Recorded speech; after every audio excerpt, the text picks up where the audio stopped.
विपक्ष के 26 दलों ने अगले लोकसभा चुनाव के लिए बेंगलुरु में बैठक की। वहीं मंगलवार शाम दिल्ली में बीजेपी के नेतृत्व वाले एनडीए गठबंधन की बैठक हुई। एनडीए की बैठक में कुल 38 दल शामिल हुए थे। इन दोनों बैठकों के बाद अब बीएसपी चीफ मायावती की प्रतिक्रिया सामने आई। उन्होंने दोनों गठबंधन से दूरी बनाने की बात कही है। मायावती ने इन बैठकों पर जवाब देते हुए कहा कि लोकसभा चुनाव का समय अब बेहद नजदीक है। सत्ताधारी गठबंधन व विपक्षी गठबंधन की बैठकों का दौर लगातार जारी रहेगा। हालांकि इन मामलों में हमारी पार्टी भी पीछे नहीं है।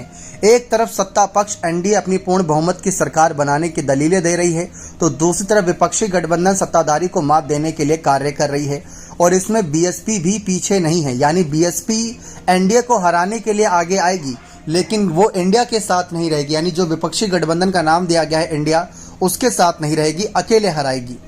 बीएसपी चीफ ने कहा, कांग्रेस पार्टी अपने जैसी जातिवादी और पूंजीवादी सोच रखने वाली पार्टी के साथ गठबंधन करके फिर से सत्ता में आने की सोच रख रही है। साथ ही एनडीए फिर से सत्ता में आने का दावा ठोक रही है, लेकिन इनकी कार्यशैली यही बताती है कि इनकी नीति और सोच लगभग एक जैसी रही। यही कारण है कि बीएसपी ने इनसे दूरी बनाई है। बसपा प्रमुख ने कहा कि हम अकेले चुनाव लड़ेंगे।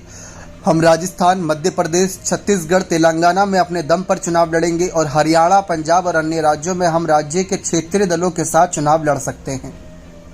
ये बात साफ तौर पर कही गई कि अपने दम पर चुनाव लड़ेंगे, लेकिन कुछ जगह क्षेत्रीय दलों के साथ चुनाव लड़ सकते हैं। उन्होंने कहा कि बीजेपी फिर से केंद्र में सरकार बनाने का दावा ठोक रही है, लेकिन इसके कथनी और करनी में कांग्रेस से कोई ज़्यादा अलग नहीं है, जबकि जनता से किए गए उनके वादे अधिकांश खोखले साबित हुए।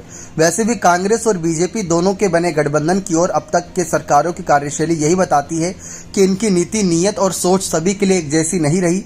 बता दें कि दोनों ही गठबंधनों की बैठक के बाद लखनऊ में मायावती ये बातें कहती नजर आई थी, लेकिन मायावती पर इस बात को लेकर भी नजरें रहेंगी कि अगर अकेले चुनाव लड़ेंगी तो कितनी सीटें हासिल करेंगी, क्या ये किंग मेकर साबित होंगी, या फिर बीजेपी की एनडीए या फिर कांग्रेस के साथ जो इंडिया गठबंधन जुड़ा है वो अकेले ही बहुमत हासिल कर लेगा। तो अपनी राय कमेंट सेक्शन में जोड़ दीजिएगा। बहुत बहुत धन्यवाद।